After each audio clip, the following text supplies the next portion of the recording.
All right, so last time we looked at, let's say, curves in equations, graphs of equations, curves in our polar coordinate system, and we encountered two different kinds of curves. We encountered them in different ways, right, because we encountered lines twice and we encountered circles twice, and they had different centers of the circles, they had different y-intercepts and different slopes for the lines, but that's all we encountered with circles and lines, and those aren't sort of all that interesting because we can do those in our rectangular system. So today we're going to encounter some different shapes that you don't get in rectangular coordinates. And the first one is cardioids. So cardioids have these different equations. So what you'll notice about these equations is that when we see these multiplied out, we actually have the same coefficient in front of, or let's say the same coefficient added to that same value times the trig function. Okay, so you see the same number in two places, right? That's how the problem's actually going to be given to you, is you see the same number in front of cosine as you do added to cosine. And you also see that it doesn't matter if it's sine or cosine, and it doesn't matter if it's addition or subtraction. Okay, all of these are called cardioids. Now what you don't see is you don't see, for instance, 3 plus 7 cosine theta, but you would see 3 plus 3 cosine theta. Okay, the number has to match. And again, it doesn't matter if it is addition or subtraction. And this cardioid will pass through the pole, and the pole means the same thing as the origin. Okay, so we call it a pole in polar coordinates. We call it an origin when we use rectangular coordinates. So we're going to do an example, and this is the one that we're going to take a look at. So what you see, of course, as I mentioned just a moment ago, is you see the same number written in front as written multiplied by sine, or at least you can sort of see that it could be written that way, right? This is the same number here. And because it's the same number, we've got a cardioid. Now, we're going to graph this by hand, and then I'm going to have you confirm that this matches this in your calculator. But we're going to pick some different values, and there isn't any real specific direction I can give you initially as to why we're picking these values, but when we reflect back on it, I'll explain why we chose them, okay? So I want us to use what we would do normally in college algebra, an XY table, where we pick the X value, we figure out the Y value, but we're going to pick here an R value, a theta value, and figure out the R value. So we're going to choose theta, and we're going to figure out what the R would have to equal based on this equation 1 plus sine of theta. Okay? So the first theta value that we're going to use is we're going to use negative pi halves. I'm going to fill in all my thetas first. Then I'm going to use negative pi thirds. And of course, part of the reason I'm using these particular values is because they're on the unit circle. I'm going to use negative pi sixths. I'm going to use 0. And then I'm going to use the positive values of everything I just wrote the negative values for. So positive pi sixths, positive pi thirds, and positive pi halves. Okay, so I've got some symmetry going on, right? I'm choosing values that are symmetric with respect to the angle themselves. But you're going to see that the values I get for R are actually not symmetric at all. So let's see what happens when I put this in. So if I put in 1, if I put in negative pi halves, I've got 1. All right, sorry, this is a little bit too big of a stroke. I've got 1 plus, and then I need sine of negative pi halves. So either with your calculator or with your unit circle or with your memory, what is the sine of negative pi over 2?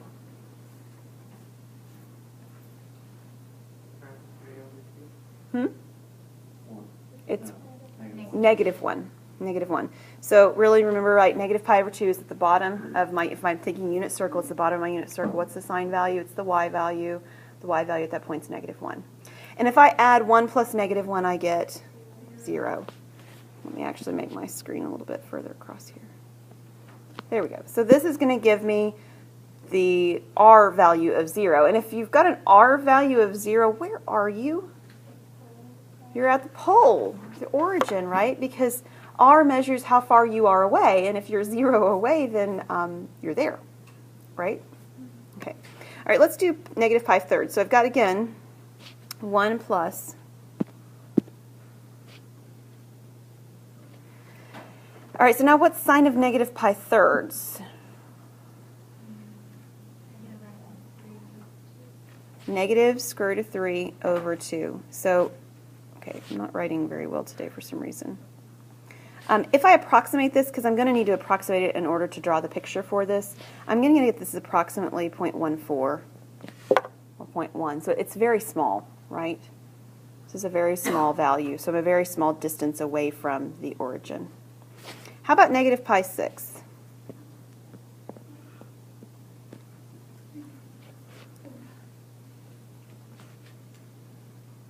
What's that one? Negative 1/2, yes. And then, of course, if I add 1 plus negative 1/2, what do I get?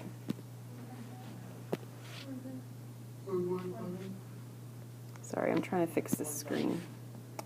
Yep, I get 0.5. That's a little bit better. Okay, good. Well, how about 0? What's sine of 0?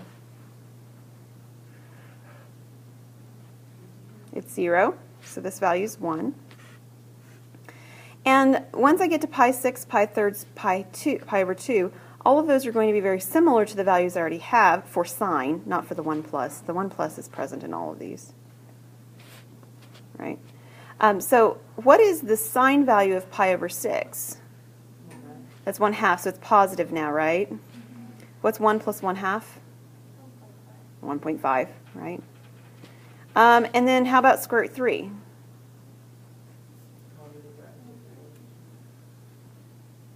Okay, and again, if I were to add these, I've got 1 plus the square root of 3 over 2, and I'm going to cheat a little bit here and write down what I have written down already. This is about 1.87. Those are approximation symbols. And then what about pi over 2? Yeah, it's a 1, and then I get 2, right? Okay, so this actually, in terms of my graph, will give me the right-hand side. Whoops, try again. The right-hand side of my graph. Because I went from negative pi over 2, which is down here, right, for a theta value, all the way up to pi over 2. So I'm getting the right-hand side of this graph. All right, so originally I have an R value of 0, and we already established that that means I'm actually at the pole. You know what, let me use a different color. We'll use red. So there's my first point, it's actually at the pole. The next point I'm at is at negative pi thirds. So visually imagine being over here, I don't know, something like that. That's negative pi thirds, right? And along that angle, I need to be out 0.14, which is not very far. This is a very, very small value. So I'm at something like this. In fact, you know what, let me do this. Let's say that this is 1 and this is 2. Of course, they're negative. All right, so I'm right here. I'm really close to the origin still. Next, I'm at pi 6. And again, so imagine I'm over here somewhere, because I'm roughly pi 6 over here. And now I'm supposed to be out at 0.5. So I'm not all the way at 1 out, but I'm getting close. Right? The distance here needs to look like it's about half the distance that I've created from here to here. So that seems fairly reasonable. All right, the next thing I'm supposed to be at is an angle of 0, which actually means I'm on the what I would call the x-axis in rectangular coordinates, right? And I actually need to be out here at 1, so I'm at this particular point here. Okay, so as I'm moving around, my distance from the origin is getting larger, isn't it? Yeah. All right, now I'm supposed to be at pi 6, which is roughly speaking here. And I'm supposed to be at a value of 1.5. Well, that needs to be a little bit further out than where I currently am. So that seems like it might be a little bit more than 1, not quite 2. Seems pretty good. And then I'm supposed to be at pi over 3, which would be this mark right here. If you can do this really light in pencil, it'll look better than my very bold looking red marks here. But and then I'm supposed to be at 1.87, which is again a little further out than 1.5. So let's go with something that looks fairly much like this. You can almost see my dot because I've got red too much everywhere. And the last one is an angle of pi halves, right? So an angle of pi halves would be up at the positive, what would have been my y-axis in rectangular coordinates, and I'm supposed to be at a radius of 2, so a distance of 2 away. Now, let me use black to connect my dots. So my dots connect in a shape that looks something like this.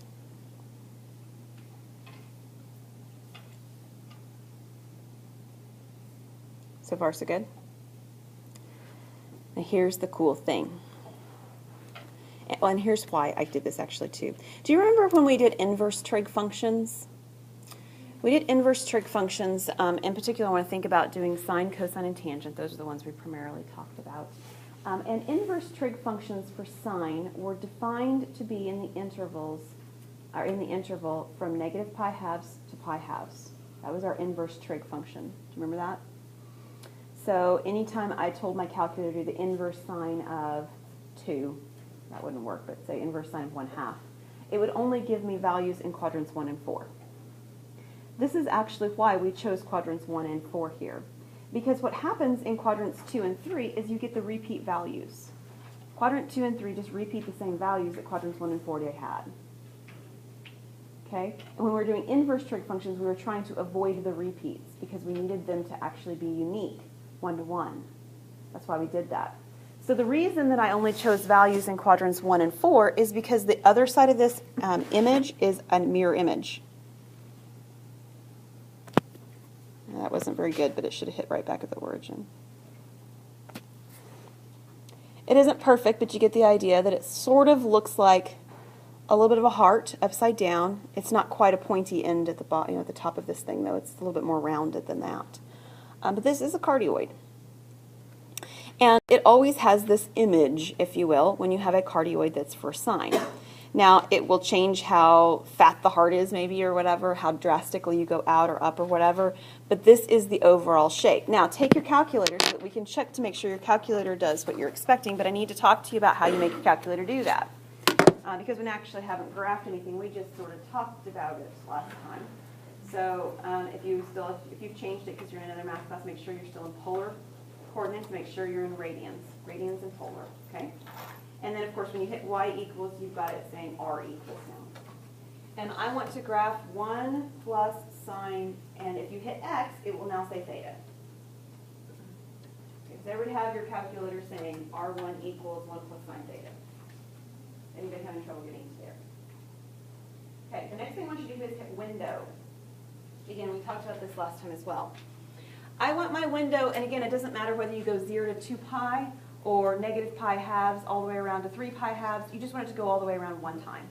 Because what will happen if you go around more than one time is it's just going to keep repeating the curve. It'll keep doing this forever if you don't tell it to stop. Okay, so we want to tell it to stop. Okay. So I'm going to suggest that we start with a theta minimum of 0 and a theta maximum of 2 pi. Okay? Now, it won't start at the same place we started when we were graphing it by hand. That's okay. It'll still get the whole image because it's gone all the way around the circle. Is everybody good with that? What did you say you were? Theta minimum 0 and theta maximum 2 pi. The theta step, it doesn't matter. Whatever's in there is fine. It just tells you how. So what did you tell from, did you tell it a T minimum, T maximum, or a theta minimum, theta maximum? Okay. So its default is probably 0 to 2 pi, which is why it worked okay for this one. Yep. And then it actually fit the window for you to the negative 2 to 2. There are cases where we may not want our theta to go from 0 to 2 pi, but that is probably the default, which would make sense. Yes, because I tried it and it just wasn't the same. It just had it as a decimal. Yeah, mine did too. It left what is a decimal? You just, like, it was like 6 point something and then Yeah. you put in 2 pi. And then it converts it to a decimal. changed Yeah, it again. yeah, that is what it will do for sure. Yeah, because it won't leave it exact, because it will take it to an approximation. Yeah. So, did you guys hear what Cole said he did? He just told it to do zoom. What'd you do? Fit, which is 0. Zoom 0, which we use in other classes that I have for other purposes. And that's default is probably 0 to 2 pi for the angle measurement. And then after that, so x min, x max, y min, y max, it figures it out with your curve itself. So zoom fit might actually be helpful to use too. Okay? All right, let me get this screen back up on this. Cardioid looks sort of like a heart. Okay, we've got this kind of an image going on here. All right, so you ready to do another one? Hearts aren't the only thing we're going to do today. This isn't really a heart, it's a cardioid, but you got the idea. Cardioid sort of sounds like cardiac too, doesn't it? Interesting. How about a limicon? We're going to do limicons next. All right, so what's different about a limicon, equation-wise, than about the cardioid? What do you notice? There's a P. Yeah, We got different numbers, which is why I wanted to emphasize to you what was happening before. Before you had the same number added to the value that was the coefficient of sine or cosine.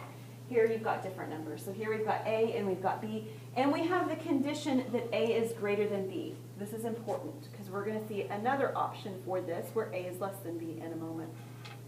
Okay, did yours say A greater than B on your paper? Okay, good. So here we have an issue of, let me make a couple notes that are different. Here we have a Limicon. This says without an inner loop, which sort of might seem to you like maybe that somewhere right, or we're going to get an inner loop, and we'll see that happen later. And the issue here is that it does not pass through the pole. Now on the last one, we actually hit the pole, or the origin, right? Here we're not going to. We will not have a point at the origin. It's not going to happen. Okay? So we have that kind of feature going on. All right, you ready to take a look at one? All right. Notice we've got two numbers, 4 and a 2. They don't match, so it's not a cardioid. And the number that is out in front, the constant term, is bigger than the coefficient term. So that's going to make this a Limicon without an inner loop. All right, so we're going to do kind of like what we did just a moment ago. But because this is cosine, I'm actually not going to go from negative pi over 2 to pi over 2. Remember what we did when we did inverse cosine? Where was inverse cosine defined? On the top half, from 0 to pi. So I'm actually going to be picking values between 0 and pi to get the whole image, and then we're going to get a reflected image beneath. Because cosine has the property, just like sine does, that we get repeated values, right? But the values repeat between 0 and pi, and then from pi to 2 pi. And instead of on the right half, we get the top half and the bottom half that repeat the image. Okay? So if I have only the top half of my values picked, that will be enough. Okay, so we're going to pick values that are going to be from 0 to 2 pi. And the values are going to be very similar to what we just did a moment ago. I'm going to pick a theta value, and I'm going to find out the r value based on this equation 4 minus 2 cosine of theta. And I'm going to start with 0. Okay? And then I'm going to pick the same pi over 6s and pi over 3s that I had just a moment ago. So I'm going to do 0, pi over 6, pi over 3, and pi over 2. Now I'm into quadrant 2. What comes next in terms of this particular style of angles I'm working with? I'm going to pick all the pi's over 6s and all the pi's over 3s. Which would come next? 2 pi over 3 will come first, and then 5 pi over 6. They'll both be there. So I need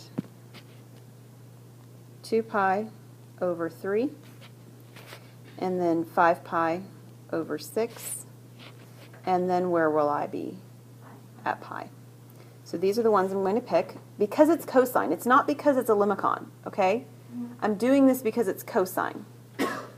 If I were dealing with sine, even though I've got this other sort of a 4-2 issue feature going on, I'd still be picking from negative pi halves to pi halves. Does that make sense with everyone? Okay, so the sine versus the cosine determines that, not anything else. Yes, no, you're fine. You have to have all of the points for whatever lines. Like, what about 3 pi over 4? Do you have to have? We're not going to be working with the 3 pi's over 4 just because we're using them at equal increments, so we're sort of moving around at equal marks. So we're moving by 30 degrees every time, which means, in fact, I'm moving this direction. So if you're starting out here and you move 30 degrees, you're at 30 or pi over 6. If you move 30 or more, you're at pi over 6, or I'm sorry, pi over 3, which is 60, and then 30 more. So we're sort of doing it equal increments, which it's kind of like what you do in rectangular coordinates a lot of times for graphing too, right? You let x equal 1, and then 2, and then 3, and then 4. Same thing here. We're trying to let our x go out by equal increments because we don't want, this isn't exactly the way it would work, but the more points you have is not always the more helpful. Your graph starts to look kind of muddied or confusing, so we're trying to keep that to a minimum without losing any accuracy, and this is sufficient to do so. So if you included the pi's over 4s, it wouldn't be bad. You'd just end up with more on your graph, and it might look messier than more helpful. Yeah, that's a good question. All right, so we're going to have 4 minus 2. And what is the cosine of 0? It is 1. So this is 4 minus 2 times 1, and 2 times 1, of course, is 2. 4 minus 2 would give me 2. So this value is 2. right, so again I have a 4 minus 2. That part's going to be the same. What is the cosine of pi over 6? So that one's square root of 3 over 2. That looks terrible. Pretend like that says square root of 3 over 2. My stylus is not being very clear today. If we were to approximate this, which is what we need in order to plot a point, we need an approximation. This is approximately 2.27. Okay. How about pi over 3? I don't actually need approximates for that. 4 minus 2. What is the cosine of pi over 3? That is 1/2. So 2 times 1/2 is 1. 1 times, 4 minus 1 then is 3. So we're getting 3. The numbers are getting larger, right? 2, 2.27, 3. Let's see if that keeps going. What about at pi over 2? What is the cosine of pi over 2? That's 0. 2 times 0 is 0. 4 minus 0 is 4. So again, we've got a larger value. Let's try 2 pi over 3. I know I have 4 minus 2 times something. What is the cosine of 2 pi over 3? That is negative 1/2. Now what is negative 1/2 times negative 2? Positive 1. So I've now got 4 plus 1, which is 5. So far so good. I'm still getting bigger values. Means I'm going to have to be a little bit more careful with my picture because it's going to go out further. So I'm going to have to keep that scale in mind. 5 pi over 6 now. 4 minus 2. What is the cosine of 5 pi over 6? Right. Negative square root of 3 over 2. Again, that doesn't look like any better 3 than the last time. I don't know what my problem is. And again, we need an approximation on this one because I've got a square root and I want to be able to graph it. The approximation for this is actually 5.73. You don't necessarily have to use 2 decimals for approximations. 1 would be plenty, actually, on what we're working on.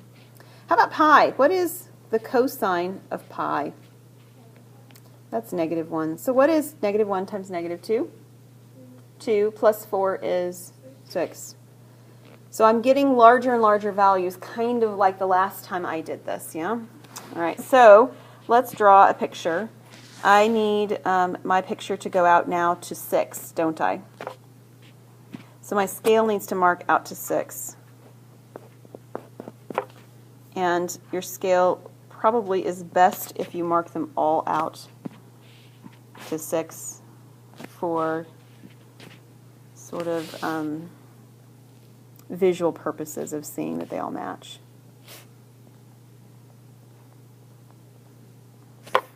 Okay, so I've gone out 6 in every direction, and I'm going to plot some points now. You know what, let's do a gray. That might work. No, maybe a gray line. I'm going to try it. All right, so we're starting out at the angle 0, and at angle 0 I'm supposed to be at an R value of 2. Where in the world am I if I've got that going on? Where on this picture is that? X-axis. Yeah, x-axis at 2 on the positive side of the x-axis. Yeah, so I'm actually right here. So I've gone an angle of 0, which means I'm still on that axis, and I've gone out a radius of 2. I'm 2 away from where I started. Next, I need to be at 2.27, but I need to be at an angle of pi 6. So I'm drawing in gray this time. I'm going to see if I can make this work. That's about pi 6. This is about pi thirds. Okay. So can you guys see those grays okay? Fuzzy at best, but are you okay with them? Okay, I'm thinking they'll help my graph be a little bit more clean. I'm supposed to be at 2.27 here, which means I'm almost at 2. So this is where, when you were looking at plotting or polar coordinates on your section 5.1, you kind of just sweep an arc. I need to sweep an arc that's 2 away and then go just a little bit further. So if I were sort of sweeping an arc, I'll undo this in a moment because it's going to make a mess. I'd look like that would be about about 2. And I need to be just a little bit further out than that to be 2.27. So maybe I'm about right here. I don't know. It's not plotted very well.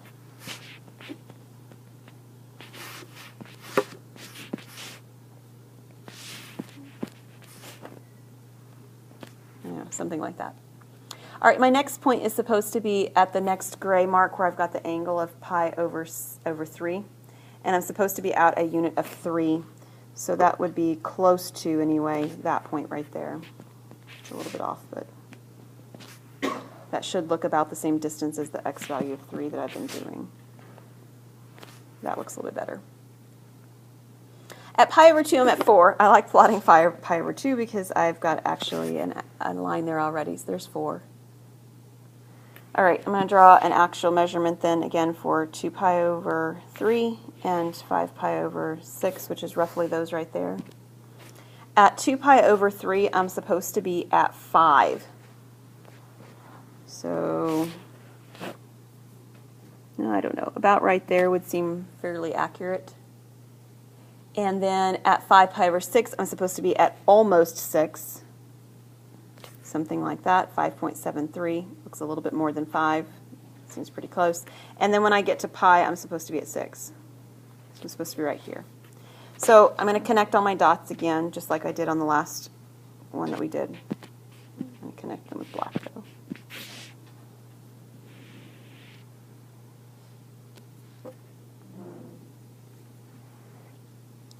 And I've got the same image beneath the graph because of the symmetries that are involved.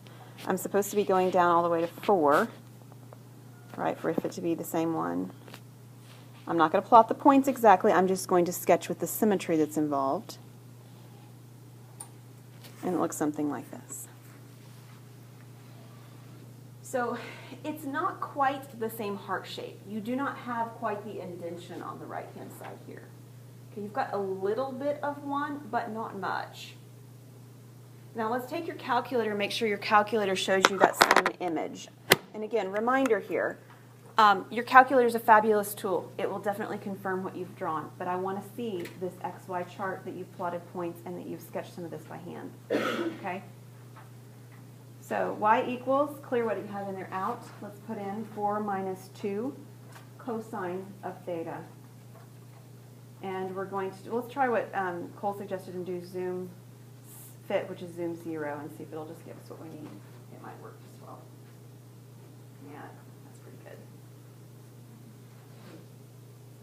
Okay, do you have an Easter egg on your screen? Because that's what mine looks like.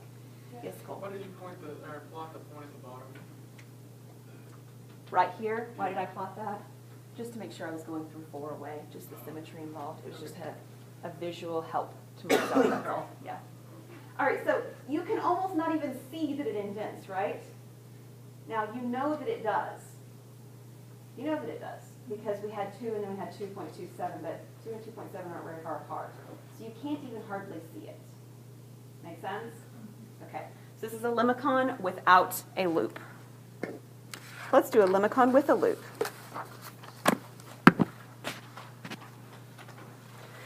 Okay, so the same kind of looking equations, but the difference is down here at the bottom where it tells you something about A and B. The difference for this is that the A value is smaller than the B value. And because of that, it affects the graph in 2 ways. It affects the graph that you're going to have an inner loop, and it also affects the graph that you're going to pass through the pole. And not only are you going to pass through the pole, but you're going to do it twice. Okay?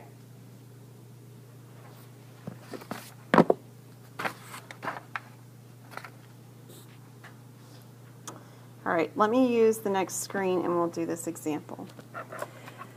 So we have a subtraction one this time. I haven't done a subtraction, or no, I think I did a subtraction on one of them. The addition or subtraction doesn't affect the shape of the curve, as we mentioned. It's still one of these particular styles of curves. But the issue here, of course, is that I have a 2 at the beginning and I have a 3 that's multiplied by my cosine. So I'm going to pick theta values.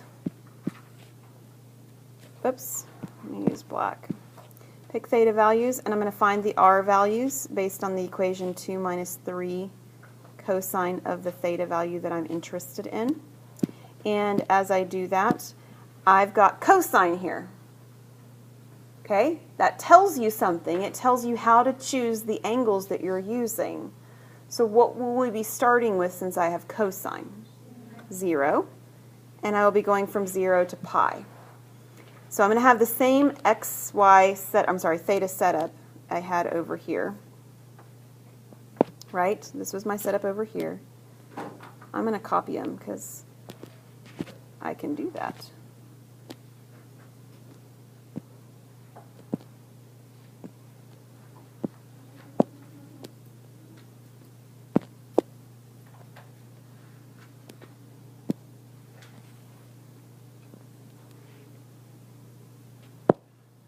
Look at that. They're all there now. Same values I had before. All of them are going to be 2 minus 3 times something. All right, so let's go through these quickly. What is the cosine of 0? That's 1. I'll find the values in a moment. I have 2 minus 3. What's the cosine of pi over 6? That's square root 3 over 2. What is the cosine of pi over 3? That's 1/2. What is the cosine of pi over 2? That's 0. What is the cosine of 2 pi over 3? Negative 1/2. What is the cosine of 5 pi over 6? Negative square root of 3 over 2. And what is the cosine of pi? Negative 1. So let's go back and get these values now. All right, 2 minus negative 3 would be negative 1. We haven't had that happen just yet, but we do now. If I take this approximation right here, because I've got a square root, the approximation that I have written down, actually at this point I started just using one decimal, just like I told you I could a moment ago, as I got negative 0.6. Okay. 3 times 1/2 would be 3 halves. 2 minus 3 halves would be 1/2, and I'll write it as 0.5, yeah. 2 minus 3 times 0 would be 2. I've got another negative 3 now. Oh, this one is negative. Negative 3 times negative 1/2 would be a positive 3 halves. 3 halves is 1.5. 2 plus 1.5 would be 3.5. How about 4.5? Yeah, because we've got 1.5 and not just a half, yeah. 4.5? Did I write that down right? 2. No, you were right the first time. I was thinking the 3, not the 2. I'm sorry, 3.5. Thank you. All right, we've got to have an approximation for the next one. It's about 4.6. The last one, negative 3 times negative 1 is 3, plus 2 is 5, so we're 5. All right, so we're going to graph this, and this one has an interesting graph too. Again, it's a little different than the ones we've been doing. I need to go out to 5 because I've got a maximum of 5 here.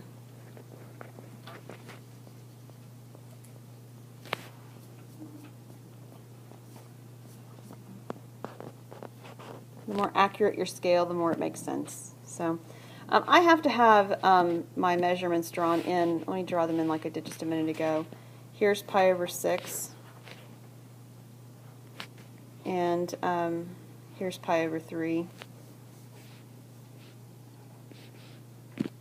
All right, so the first one is actually that at pi over 6, I'm sorry, at 0 rather. At 0, I'm supposed to be at negative 1. Where is that? Yeah, some of you are pointing for me. It's on the other side, right? So I'm actually right here when I'm at angle 0. Angle 0, but I'm on the negative side. Okay. This is why we worked so much, well, we worked anyway, at plotting points back in 5-1. Pi over 6. So I'm supposed to be on the gray curve, or on the gray, first gray line that I drew, the shallowest gray line. But I'm supposed to be at negative 0.6. Which again means I'm going to be on this side, the left-hand side of that, right? I mean, correct? Not as in directional right. Okay, so I actually don't have a good way of plotting this. Let me go with black because my curve is not perfect, but it looks something like that. I should be on the gray curve and not quite out a distance of 1. Then at pi over 3, I'm supposed to be at 1/2, so I'm actually on the right-hand side of the curve again now over here, so I'm about right here. At pi halves, my y-axis, right, I'm at 2. So here we go right there. At 2 pi over 3, which I do not have marked, but something like that. It doesn't let me do a very good job here. Pretend for a moment. I'm supposed to be at 3.5. There's 3.5, about right there. At 5 pi over 6, which would be roughly over here anyway, I'm supposed to be at 4.6, which is nearly 5. And then at pi, I'm supposed to be at 5. So this is very strange looking, and I've got so many lines on here that it makes it very difficult to see. But let me draw as best I can what you should see happening here. You should see happening here a curve that does this. It sort of looks like a spiral, but instead of the others that I've had, you actually have it going beneath the x-axis. Can you see that? Now, when I sort of mirror image this over the x-axis, because this is cosine and I do have a mirror image beneath here, just like I did before, let me draw my mirror image in black.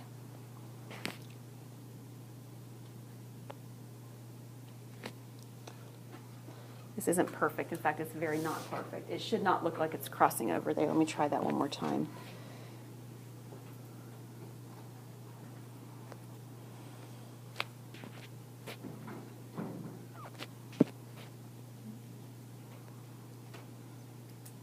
Oh, that's pretty good.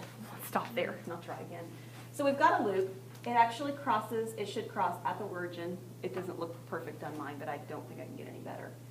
It double crosses and it has a loop inside of what we've got going on. Okay, so I'm very concerned that my calculator is going to show this, so let's just check. Y equals, so it becomes R equals to 2 minus 3 cosine of theta. And we're going to try that zoom fit, zoom 0 again, and see if we can get that to work out for us. Did it work? Does your calculator more or less have the obscure image that I tried to draw on the screen? Okay.